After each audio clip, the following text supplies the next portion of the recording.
Hey guys, welcome back to my channel. Today we're talking about how you make money buying a handbag and selling it on the pre-loved market. The best methods to actually make money on the bags that you're buying. If you're new here, hi, my name's Katherine. My channel is KWShops and I talk about the luxury resale market. I've worked in the industry since 2014, which is almost 10 years, which I cannot believe. Here I give tips, tricks, and insights into the resale industry from a person who works on the ground. I work with both buyers and sellers.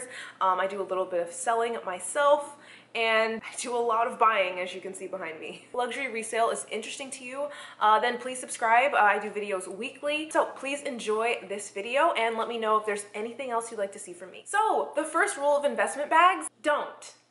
The first rule is don't. Unless you're new to my channel, you should. You've probably heard me say millions of times, I feel like, that handbags should not be viewed as reliable financial investment. Because I have a platform, I do believe that it is my responsibility to be honest and straightforward with you guys and give you the absolute best information. Generally, it is my experience that 99.99% of the time, especially if you are not on the level of Hermes, you typically are not going to make money on the resale market from selling your handbags. So I work on the ground with this. I deal with the reselling of handbags every single day. You're not buying an investment, you're not buying a stock, you're not buying a property. And just because there is a resale market that exists, by reselling my item in my wardrobe, I'm able to recoup some of that money and possibly redirect it toward something else. Maybe a new handbag, maybe a vacation. But generally speaking, the money that you get back is going to be less than you spent. And that is just a fact and reality of life. I think that continuing, honestly, to push that narrative in 2023, I think at best, the advice is misguided, and at worst, it's dishonest. So these are my tips on managing your losses on an item that you sell. It really is not uncommon to lose 80 to 90% of the full retail value when you sell your things, and that's a reality that I do think we should never lose sight of. However, that doesn't necessarily have to be the case, and in this video I'm going to be sharing tips on how to avoid that from happening, because that's what we don't want, to be clear. But just as a general rule, making money, while it is technically possible, it should absolutely not be your expectation or objective. Yeah, and you know, if you want to be pat on the head or lied to, then this probably isn't the channel for you. See, the first thing that you want to do, if you are trying to recoup as much money as possible for reselling your designer handbags, is remove all emotion and ego from the situation. Stick to the numbers, and you have to be able to decide that it's not the end of the world if your investment doesn't perform. Crucially important is to watch the market. Buy things when they are not popular. Sell them when they are popular. Unfortunately, what that means is that a lot of the time, you want things while they are popular. You may end up buying in at a higher number, and when it does come time to sell it when they're no longer popular, that means demand has gone down and the prices to be expected are not going to be perhaps what you'd like. Which is why we're going to flip that and sell things while they are still popular. What that may mean is that you may not get to use or wear them while they're still on trend. You may not be partaking in the trend while the trend is going. And in my experience, it really hasn't been the end of the world. One thing I've made no secret of in this channel, that the trend cycle to me, honestly, is not really relevant. When you do fall in love with a trend, I recommend waiting it out for a while and see if you still like the item after the trend has gone down. That honestly is the way to know that a bag is right for you. Plus, you have the added bonus of probably getting a little bit better of a deal because the popularity has died down a bit. That way, if you do go to sell it, you're not in for quite so much. And crucially important, if you actually love the thing, you may not end up selling it at all. So now further on this point, I just do want to reiterate that the luxury resale market, especially for fashion items, is fully a seller's market 100% of the time. Things are worth what buyers are willing to pay for them, There is very little intrinsic value on, let's say, a Chanel handbag. That doesn't exist unless there are a crop of people willing to purchase the bags at the prices that they're going for. If you raise the price too much on an item, it may just sit there because people may not be willing necessarily to pay for it. This is actually an issue that I'm encountering in my day-to-day life ever since the last Chanel price increase, where the medium flap is now $10,200. A lot of resellers are now pricing newer classic flaps, especially close to the $9,000 and $10,000 range, and honestly, the resale market is kind of saying no for the most part.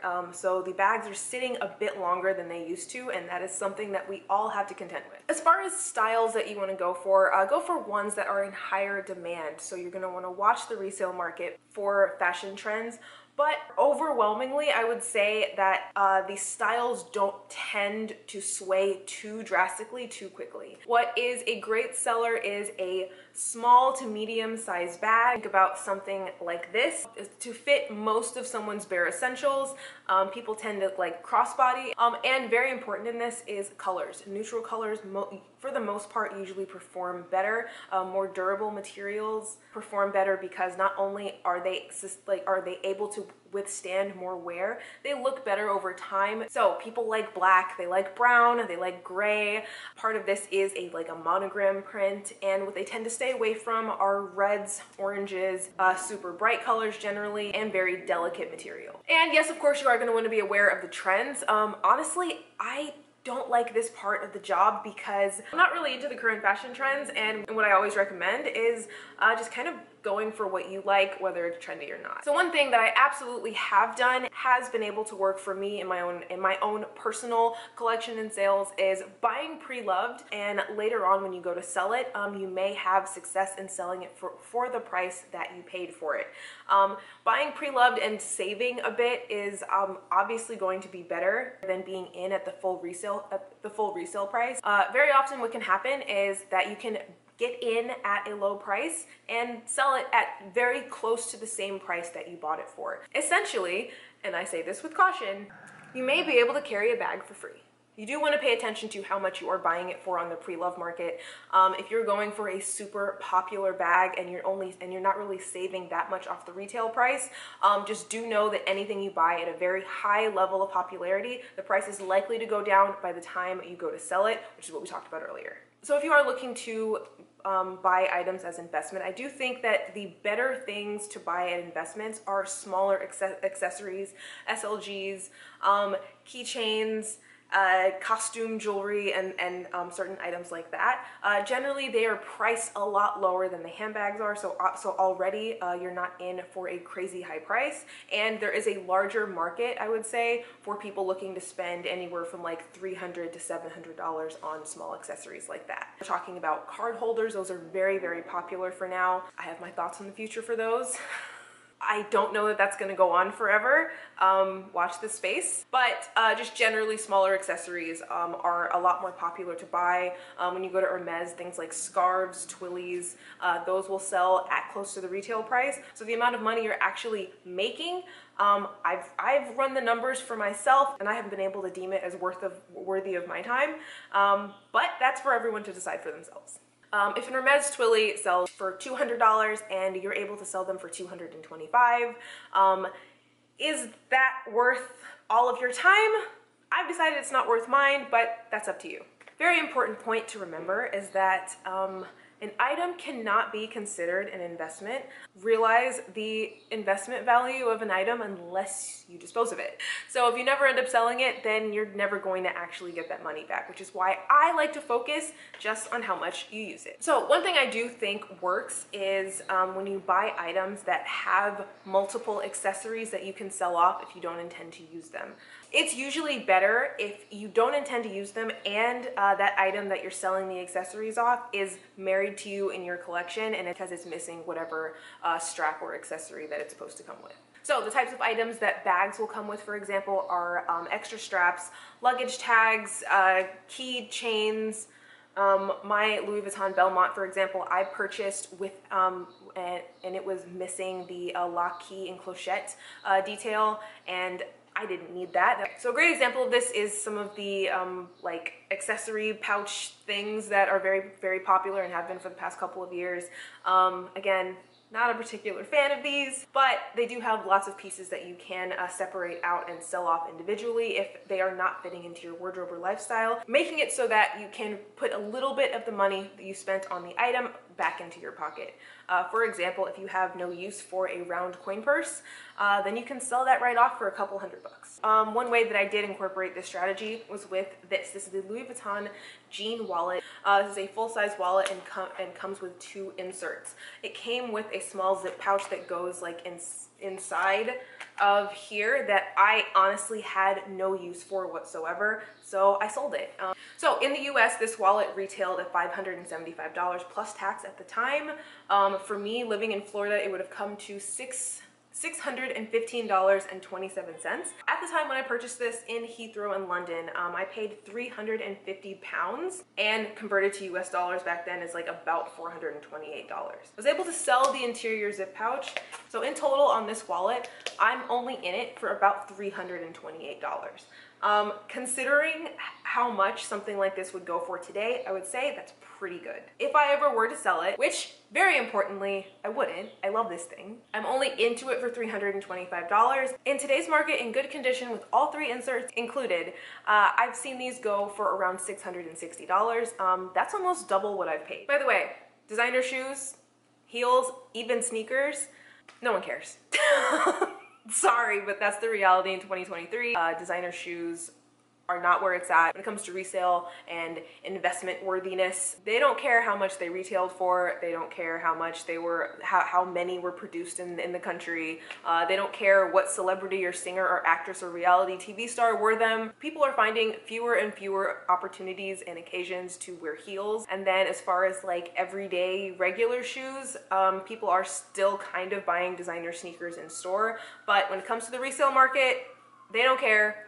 Take whatever money you can get. I cannot stress this enough. Take care of your things. Less people are going to want it if it is trashed. That is just a fact of life. A lot of people only like to go for things on the resale market, especially those things that are charging such a premium and high price if they are in excellent, near perfect condition. If your item is scratched, if your item is stained, if your item smells bad or smells too much like anything, honestly, the market of desirability for your item gets smaller and smaller and smaller, the more flaws can be attributed to it. I recommend using bag inserts, using little pouches if you want to carry like makeup and pens.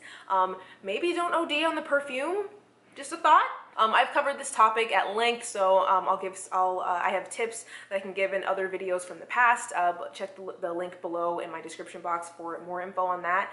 If you take care of your things, they will take care of you. The next thing I recommend doing is waiting. So what you should not do, for example, is walk into Chanel, buy a jumbo for what are they, $11,000 now? We're in May. Don't decide in like September that the bag isn't for you and you want all of your money back. Number one reason that people shop on the resale market is to get a better deal than they can get in the store. To get all of your money back that you spent, you're gonna have to wait for several price increases. It is entirely possible that we could be talking about the Chanel flat being $20,000 come Christmas, but until then, be prepared to lose out. Now, I will say that the people who bought their Chanel Classic flaps in like 2008 to like 2012 or so, they are actually in a position potentially to make money. It's possible, like I said, but do I recommend this as a strategy? 2008 was a long time ago, so no. One way that you are insured to make the most money possible is by using your own platform and resources and close social network to sell your items. That's to say that if you use a selling platform or offload the labor of selling items to a professional reseller, they're going to take a cut of the amount that the item sells for. To expect them to do otherwise, I find absurd. Beware that if you offload the labor, the hard part, the answering of the millions of questions, taking multiple detailed photos and sending them out, and cleaning and shipping and processing credit cards and you name it, that's gonna cut into your bottom line. And if you wanna keep all the money, then you have to do all of that yourself. And finally, my last suggestion in squeezing the absolute most money out of your bags on the resale market is to suck literally all of the fun out of this. Unless you're trying to build a whole business in the capacity as a reseller, then have fun and buy bags that you like. It really feels like a lot of the time the only way to make money in this industry is to just do away with all originality and buy the things that everyone and their mother are buying. Personally, I find that mind-numbingly boring. So me, I'm gonna decide that I like a bag in my own time and save like 50% or more on the retail price. I'm gonna buy unique pieces that no one's ever heard of and buy them on sale. The bags that we've forgotten about, and vintage that's actually coming back in style. But what I'm not gonna do is to wait to be told what to buy and be amongst the hordes of people nipping at the bud for the same thing as everyone else. All the deals are on the path less traveled. Okay, so let me know what you think of these tips. This is the best advice I think that I can give you in regards to the resale market. Really, what I think you should just do is have fun, buy things that you will enjoy, that you will be able to enjoy and that will fit in with your lifestyle. But overall, like, don't take this too seriously. Don't look at these as investments that will only lead to disappointment. Comment below if there are any topics you'd like me to cover on the resale market. I'll leave this video here for you guys to check out and several others in the description box down below. There will be links. Otherwise, I'm gonna leave it here. Thank you so much for watching, and I'll see you in my next one.